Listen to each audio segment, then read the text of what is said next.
हरिओम।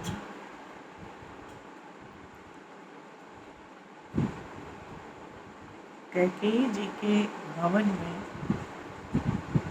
मंथरा भी रहती थी, भरत जी भी रहते थे, कैकेयी जी भी रहती थी, दशरथ जी भी रहते थे, भगवान राम भी रहते थे। कैकेयी जी यहाँ प्रतीक हैं जीव के हृदय की। जीव के हृदय में हमारे आपके हृदय की प्रतीक है। हमारे आपके हृदय में मंथरा रूपी कुटिलता भी रहती है। मंथरा कुटिलता की प्रतीक है। हमारे जीवन में, हमारे मन में या कैकेयी के भवन में कुटिलता भी थी। भरत है साधुता के प्रतीक। भरत जैसा साधु व्यक्ति भी था। हमारे हृदय में एक तरफ परम साधुता भी निवास करती है। साधु के अंदर सत्य, प्रेम, करुणा होना चाहिए, वो भी प्रत्येक जीव के हृदय में होता है। और दशरथ जी कैकेयी के भवन में रहते थे, जो सभी इंद्रियों के रथी थे, यानी उन्हें अपनी सभी इंद्रियों पर संयम था। जीव भी हर समय नहीं तो कभी न कभी अपने किसी न किसी इंद्रिय पर प्रयासवश संयम करता है और उस संयम करने में सफल भी होता है। हमने व्रत लिया तो हमने उस दिन बहुत प्रकार के संयम किए। महिलाएं कठिन व्रत रखती हैं, उसमें जल नहीं पीती हैं, भोजन नहीं करती हैं, या कोई पूजा का ही व्रत लिया कि हम रोज नवान पारायण 9 दिन में कर डालेंगे, तो ये सब कठिन व्रत है। तो किसी न किसी प्रकार अपने इंद्रियों को संयम में करके हम ये सब कार्य करते हैं। युद्ध करने को एक सैनिक जाता है, इंद्रिय संयम करके युद्ध करने चल पड़ता है। विद्यार्थी अध्ययन करता है, 10 तरफ से मन को एकाग्र करता है, इंद्रिय संयम करके अध्ययन करता है।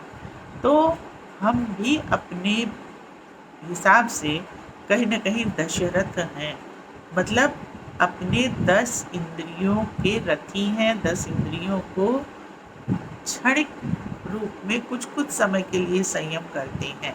दशरथ जी को तो सदैव संयम रहता था। हम लोग 100% नहीं है, लेकिन कुछ परसेंट, 1-2% थोड़ा न थोड़ा कभी कभी अवश्य करते हैं। तीसरा, भगवान राम कैकेयी के भवन में सदैव रहते थे, तो हमारा हृदय भी कैकेयी का भवन ही है और इसमें भी भगवान राम सदैव रहते हैं।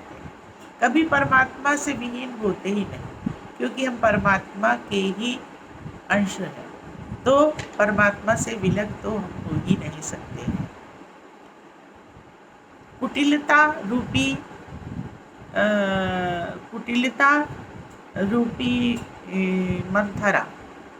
मंथरा जो है वो कुटिलता का प्रतीक है। और इतने विपरीत चीजें एक ही मन में रहती हैं हमारे। कभी क्षणिक में बुरी कुटिल भावना आ जाती है, कभी एकदम साधु प्रवृत्ति आ जाती है, कभी हम इंद्रिय संयम भी कर लेते हैं, और भगवान राम हमारे हृदय में सदैव वास करते हैं। तो हमें सत्संग चाहिए, सत्य का साथ। बिनु सत्संग न हरि कथा, तेहि बिन मोह न भाग, और मोह गए बिनु राम पद, होय न दृढ़ अनुराग। जब हम सत्संग सुनेंगे, भगवान की चर्चा सुनेंगे, भगवान के नाम का जप करेंगे, तभी हमें भगवान से अनुराग होगा, भगवान से प्रेम होगा।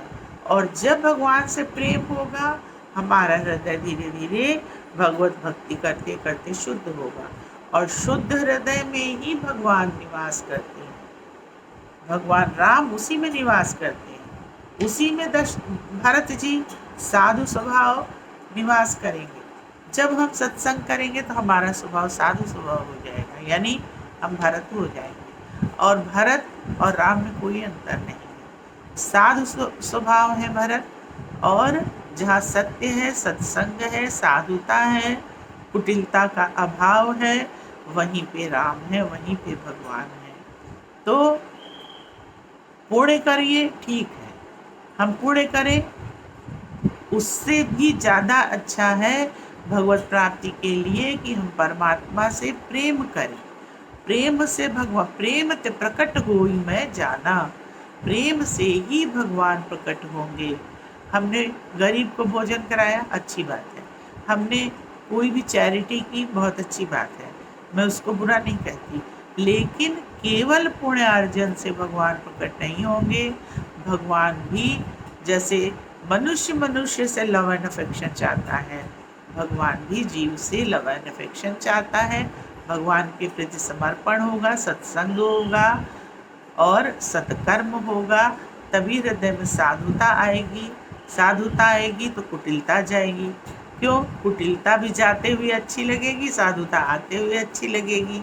और जब साधुता आएगी, हमारे इंद्रिय संयम आएंगे, हम दशरथ हो जाएंगे, 10 इंद्रियों के रथी, 10 इंद्रियों के संयम करने वाले हो जाएंगे। कुविचार मन में नहीं आएंगे, ईश्वर से प्रेम हो जाएगा, हृदय शुद्ध हो जाएगा और वही शुद्ध हृदय में परमात्मा प्रेम से प्रकट हो जाएंगे। और जब परमात्मा प्रकट हो जाएंगे तो हम परमात्मा स्वरूप हो जाएंगे और परमानंद को प्राप्त हो जाएंगे। जानत तुम्हें तुम्हें हो जाई, जय जाने तय जाय जनाई। जो जानना चाहते हैं उनको वो जना देते हैं अपने आप को, और जानत तुम्हें तुम्हें हो जाए, और उनको परमात्मा को जानते ही आप स्वयं परमात्मा स्वरूप हो जाते हैं। और परमात्मा स्वरूप होते ही आपके जीवन में आनंद ही आनंद आ जाता है, शांति ही शांति आ जाती है, साधुता ही साधुता आ जाती है। और उसका एकमात्र मार्ग है सत्संग। सत्संग से प्राप्त ज्ञान, उससे साधना, जप आदि। Please subscribe my YouTube channel. धन्यवाद।